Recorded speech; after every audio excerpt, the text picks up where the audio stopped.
परमेश्वर की आवाज को ले पाते हैं, जिसको आप रियली फॉलो करते हैं। अगर आप ज्यादा सेवकाइयों को फॉलो करते हैं आप कहीं नहीं पहुंचते, लेकिन बाइबल कहती है अगर आप एक आवाज को सुनते हैं और फॉलो करते हैं तो परमेश्वर आपको उस दिशा में लेके जाते हैं जो दिशा आपके लिए परमेश्वर ने चुनी है। अगर परमेश्वर ने शमूएल को भविष्यद्वक्ता के रूप में चुना तो परमेश्वर ने जो स्टार्टिंग की वो एली की आवाज के रूप में उसको पुकारा और फिर उसको प्रोफेटिक मिनिस्ट्री में परमेश्वर लेके गया। अब मैं आपको यह बात बताना चाहता हूं क्यों परमेश्वर ने उसको एली की आवाज में पुकारा। जैसे आपका जन्म हुआ मसीह में और आप कलीसिया में लगाए गए, बाइबल कहती है पौलुस ने कहा वो कलीसिया जिसने उसकी 2 बार सहायता की लेने और देने में और दानों और सहायता में, और बाइबल कहती है उसने कहा परमेश्वर तुम्हारी हर घटी को महिमा सहित मसीह यीशु में पूरा करेगा। यानी परमेश्वर की आवाज ये थी कि तुमने जब मिशनरी कामों में मेरा साथ दिया इसलिए मैं तुमको ब्लेस करूंगा। यही काम कलीसिया का था। कलीसिया ने गलती की, सबसे पहली गलती कलीसिया की थी जब यीशु मसीह जी उठे और जी उठने के बाद जब वो स्वर्ग चले गए 40 दिन प्रचार करने के बाद 41वें दिन हजारों लोगों के बीच में वो स्वर्ग में गए। और बाइबल कहती है उसी तरह वो हमको लेने भी आने वाले, हमें तैयार रहना है। और बाइबल कहती है उसके बाद जब चेले प्रचार करने लगे और वही चिन्ह चमत्कार चेलों की जिंदगियों से होने लगे, वही मिरेकल्स होने लगे। और बाइबल कहती है जब चेलों पर सताव आया और याकूब तलवार से मारा गया, और बाइबल कहती है कलीसिया को गलती याद आई कि हमें सिर्फ चर्च में लगाए जाने का कारण आशीष लेना और लंगड़े चलाना और अंधों को आंखें दिखवाना नहीं है। हमारा खुद की ये रिस्पॉन्सिबिलिटी है कि हम प्रेरितों के लिए प्रार्थना करें। और बाइबल कहती है जब पतरस को भी उन्होंने मारने के लिए पकड़ा और कलीसिया लॉ लगाकर यानी पूरी तरह से एकजुट होकर और पूरी तरह से बिना डिस्ट्रैक्शन के, कोई 1 घंटे वाली वो 1.5 घंटे वाली प्रार्थना नहीं थी, लॉ लगाकर मतलब लगातार वो बैठ चुके थे कि परमेश्वर से, जिस तरह लोग धरना लगा के बैठ जाते हैं कि जब तक सरकार हमारी बात नहीं सुनेगी हम उठेंगे नहीं, और जब सरकार देखती है कि धरना असली वाला ये उठेंगे नहीं तो अब आपकी बात वो सुनती, लेकिन जब उसको मालूम होता है कि ये धरना बहुत लंबा नहीं चलने वाला वो बात को मानती नहीं। उसी तरह से परमेश्वर को मालूम है कि ये व्यक्ति जब प्रार्थना में बैठ चुके हैं, लॉ लगाकर वो प्रार्थना कर रहे हैं, और बाइबल कहती परमेश्वर ने अपने स्वर्गदूतों को रिलीज किया। वो पतरस के पास गया, जेल के अंदर जाके उसकी खुद सांकलें खोली, जेल के दरवाजे खोले, कितने पहरों में उनको रखा, कितनी लेयर्स में उनको रखा जाता था सिपाहियों के पहरे में, उन सबको छोड़कर परमेश्वर ने उसको आजाद किया, अपने घर वापस लेके गया। और फिर कलीसिया को समझ आई कि हमारा काम सिर्फ बरकत लेना ही नहीं, हमारा काम उस विजन, उस मिशन के लिए प्रार्थना करना भी है जो परमेश्वर ने दासों को दिया है। और जब लोग अपने सेवकों के लिए प्रार्थना करने लगे, जब लोग बोने लगे, जब लोग उस सेवकाई में हिस्सा डालने लगे और जब खुद लोग सेवा करने लगे, बाइबल कहती वो कलीसिया गिनती में दिन प्रतिदिन बढ़ती गई। बाइबल कहती वो कलीसिया ग्रेस में बढ़ती गई। कोई भी दरिद्र नहीं था, कोई गरीब नहीं था, कोई भी वांटेड, कहीं हर किसी के पास जैसे वांट रहती, कमी रहती कि मेरे पास ये चीज की कमी, बाइबल कहती है उस कलीसिया के पास किसी चीज की कमी नहीं थी। वो कलीसिया गिनती में बढ़ती गई और एक ऐसा समय आया जब लोग डरने लगे, उनकी गिनती इतनी बड़ी हुई। बाइबल कहती है वो उस काम कैसे पूरे हुए, प्रेरितों ने जो काम किया अपनी तरफ से परफेक्ट किया, कोई कमी नहीं छोड़ी। कलीसिया ने भी अपनी तरफ से कोई कमी नहीं छोड़ी। और बाइबल कहती है जब एक देह मिलकर कंप्लीट काम करती है, मुंह सही काम करता है, हाथ सही काम करते हैं, पैर सही काम करते हैं, तो बाइबल कहती है वो देह उन्नति पाती है, बरकत पाती है। और उसी तरह से बाइबल कहती है जब सबने मिलकर काम किया तो परमेश्वर ने अपनी आशीष को उस कलीसिया के ऊपर रखा। और बाइबल कहती कोई भी दरिद्र नहीं था, सब लोग ब्लेस्ड थे। आपको मैं उसी कलीसिया के रूप में आज से देखूंगा, आप लोगों को उसी कलीसिया के रूप में मैं जानना चाहूंगा। आमीन। मेरे को ऊंचे वाला चाहिए, बरकत ऊंचे वाली होगी। अब परमेश्वर का जो मकसद था वो मकसद था कि शमूएल के जरिए हमें ये बात को समझाना कि बाइबल कहती है जब इजराइलियों ने प्रार्थना की कि परमेश्वर, क्योंकि शैतान ने ज्यादा तंग करना शुरू किया, अगर शैतान ज्यादा तंग ना करता, मिस्री ज्यादा तंग ना करते तो कभी प्रार्थना वो बढ़ाते नहीं, सदा उस कंडीशन में पड़े रहते।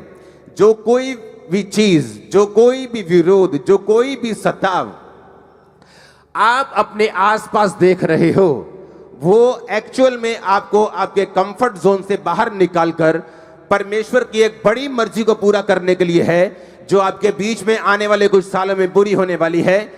और आपका आमीन।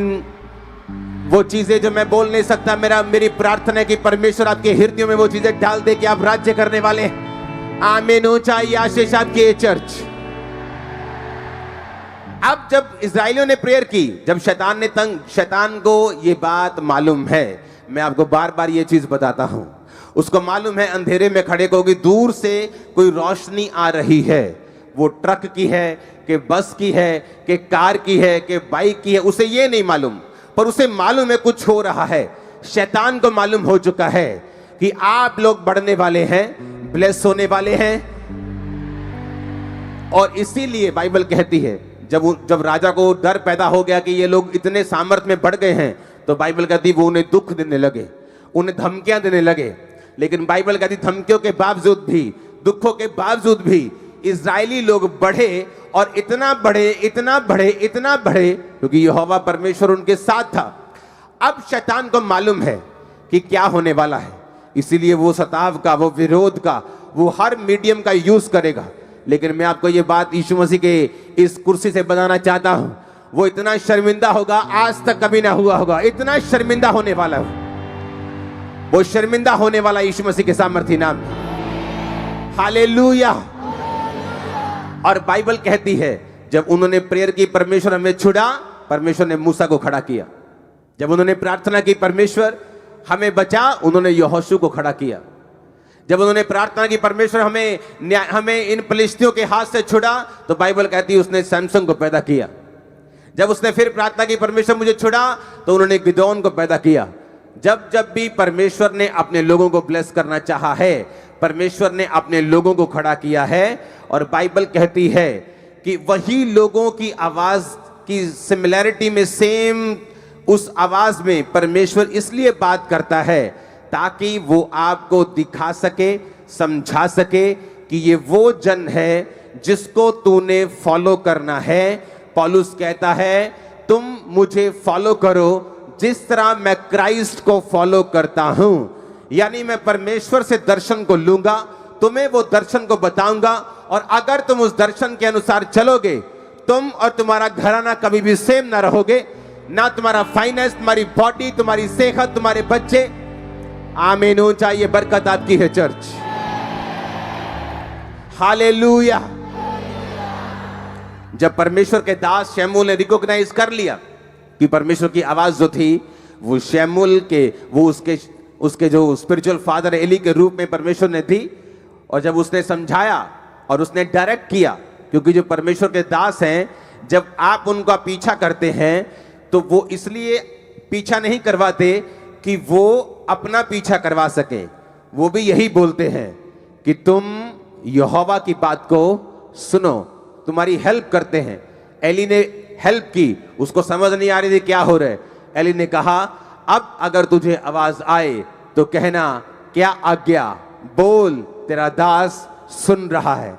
और बाइबल कहती है परमेश्वर ने फिर उससे बात करनी शुरू की इजराइल के बारे में, आने वाली घटनाओं के बारे में, कि वो दोनों होपनी और पिनहास नामक दोनों जो याजक जो कुकर्म करते थे और व्यभिचार करते थे और गलत भेंटों का प्रयोग करते थे गलत रीति से, कि वो मारे जाएंगे। और परमेश्वर ने शमूएल की सेवकाई को शुरू किया। शुरू होने से पहले उसने एली का पीछा किया, शुरू होने से पहले वो परमेश्वर के भवन में लगा रहा, परमेश्वर के भवन की सेवा करता रहा। आज लोगों को ये नहीं मालूम कि एक स्पिरिचुअल मेंटर की कीमत क्या है, स्पिरिचुअल फादर की कीमत क्या है। जिस तरह शरीर में लोग व्यभिचारी हैं, आत्मा में भी लोग व्यभिचारी हैं। 10-10, 5-5 मिनिस्ट्रीज को फॉलो करते हैं, कभी मालूम नहीं होता हमें क्या करना है, कभी कहीं नहीं पहुंचते कि मुझे किस दिशा में जाना है, क्योंकि उनकी आवाजें जो हैं वो मल्टीपल हैं। उन्हें ये नहीं पता कि मुझे कौन सी आवाज को फॉलो करना है, इसीलिए वो वहां नहीं पहुंच पाते जहां परमेश्वर उनको लेके जाना चाहता है। अब परमेश्वर ने अपनी आवाज में, जब एली की आवाज में उसको आवाज लगाई, तो परमेश्वर ने ये बता दिया कि तुझे मैंने, तेरे स्पिरिचुअल फादर अपने दास की आवाज में इसलिए आवाज लगाई है ताकि ये मैसेज दुनिया तक पहुंच सके कि अगर परमेश्वर तुम्हें छुड़ाना चाहता है, वो तुम्हें अच्छी संगति देगा, वो तुम्हें जीवित चर्च देगा, वो तुम्हें अच्छे दास देगा। तुम दुनिया में जहां भी मुझे सुन रहे हो, जहां भी तुम जिस चर्च में जाते हो, वो जीवित चर्च होनी चाहिए, जीवित वचन होना चाहिए। हर एक चीज वहां होनी चाहिए। मिरेकल्स होने चाहिए, वचन की गहराई होनी चाहिए, पैसों की लूटपाट नहीं होनी चाहिए। बाइबल कहती है जब आप इन वचनों को सुनकर परमेश्वर की आवाज को समझना शुरू कर देते हैं तो वो आपकी बुलाहट में आपको एंटर करवाना शुरू करता है। जिसके लिए उसने आपको अपने पास बुलाया, जिस काम के लिए परमेश्वर ने आपको चुना, वो एक प्रॉफिट हो सकता है, वो एक सेवक के रूप में हो सकता है, एक डॉक्टर के रूप में हो सकता है, एक नर्स के रूप में हो सकता है, एक बिजनेसमैन के रूप में हो सकता है। हर एक व्यक्ति की कॉलिंग अलग अलग है। वो कॉलिंग परमेश्वर आप तक पहुंचाता है जब आप भवन में लगाए जाकर इन सब अपनी ड्यूटीज को पूरा करते हैं। अगर आप प्रार्थना कर सकते हैं, आप प्रार्थना करते हैं। अगर आप बीज बोना जानते हैं, आप बीज बोते हैं। अगर आप कुछ भी करना जानते हैं, आप कोई भी वरदान आपके पास है, गिफ्ट आपके पास है, आप उसे परमेश्वर के भवन के लिए, आप उसे सेवकाई के लिए यूज करते हैं। और इसी काम के लिए परमेश्वर ने आपको अपने पास बुलाया। उसने सिर्फ ऐसी कलीसिया बनने के लिए आपको नहीं बुलाया कि आप आए, आमीन आमीन करें, अपनी हीलिंग ले, ब्लेसिंग ले, अपनी साल्वेशन ले और यहां से चले जाएं। बाइबल कहती है आप ब्लेस्ड हैं दूसरों को ब्लेस करने के लिए, डिलीवर हैं दूसरों को डिलीवर करने के लिए, आप चंगे हैं दूसरों को चंगा करने के लिए, आप बचाए जा चुके हैं दूसरों को बचाने के लिए। ओ आमीन, ऊंचा चाहिए, ये बरकत आपकी है। आज के बाद अब जब यहां से जाएं, आप दूसरों को बचाने वाले बने, दूसरों को हील करने वाले बने, दूसरों को डिलीवर करने वाले बने, दूसरों को आजाद करने वाले बने, अपने परिवार को बचाने वाले बने। आमीन, ऊंचा पवित्र आत्मा आप पे उतरे यीशु मसीह के नाम में। यीशु मसीह के नाम से खुदा बाप जो भाई बहन इन वचनों को सुन रहे हैं, जो पढ़ रहे हैं, पिता परमेश्वर यीशु मसीह के सामर्थ्य नाम में उन्हें ब्लेस करता हूँ पिता। वो पवित्रताई, सच्चाई और ईमानदारी के साथ चलने पाए यीशु मसीह के नाम में, वो शुद्धता के साथ चलने पाए यीशु मसीह के नाम से खुदा बाप। यीशु मसीह के नाम से पिता, आपने जिस तरह सैमुअल को आवाज़ लगाई पिता, आप अपने इन बेटे बेटियों को भी लगाएं पिता परमेश्वर, और इनके कॉलिंग को बताएं पिता परमेश्वर कि आपने इन्हें क्यों बुलाया पिता परमेश्वर, और ये उसे जानने और समझने पाए यीशु मसीह के सामर्थ्य नाम में, जिसके द्वारा आपके नाम की स्तुति और महिमा हो खुदा बाप। ये तेरे वचन सुनने वाले नहीं वरन उस पर चलने वाले भी बने यीशु मसीह के सामर्थ्य नाम में मैं कहता हूँ। Thank you Jesus.